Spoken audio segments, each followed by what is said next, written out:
So much talk about making America great again. You know when America was great? We were great in March 1941 when Franklin Roosevelt navigated tricky political waters here at home to save Britain with the Lend-Lease Act when that nation stood alone against the seemingly unstoppable onslaught by Adolf Hitler's forces. America was great when we took the gloves off in December of that year and joined the global conflict to provide the impetus needed to defeat fascism at that time. We were great after the war had ended when we led the way in helping to rebuild a devastated Europe. America was great in 1948 when we stood up to the Soviet tyrant seeking to impose his will upon a free city that was in his clutches. We were also great a year later when we took the point position when it was clear that a strong European bulwark against Soviet aggression was necessary. Our nation was great when we had leaders willing to stand up to Soviet dictators with unshakable resolve.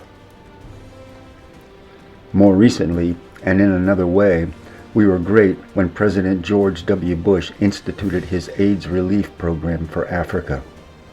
Millions of lives have been saved since that program came into being over 20 years ago.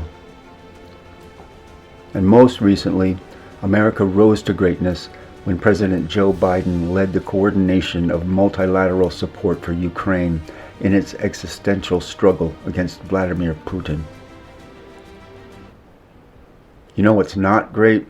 Destroying a key foreign policy agency that has, for over 60 years, not only provided a lifeline of food and medical aid to untold millions in desperate need, but has also shown the world the good and generous nature of the American people.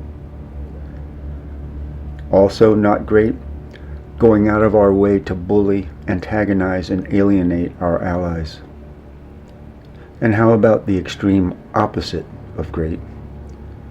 The abject betrayal of Ukraine, a fledgling democracy that has been beleaguered, like Britain in 1940, but which has continued to fight heroically against a brutal, unprovoked invasion by a merciless, murderous despot. That our current president would so shamelessly align himself with the arch-criminal aggressor beggars belief. The leadership of America has lost its way. To the people of Ukraine, mere words can offer no comfort in this bitter situation, but from the millions of Americans who know your cause is just, Ми засмучені, що наша країна так грубо підвела вас. Ми глибоко соромимось і щиро вибачаємось заради вас, як також за нас.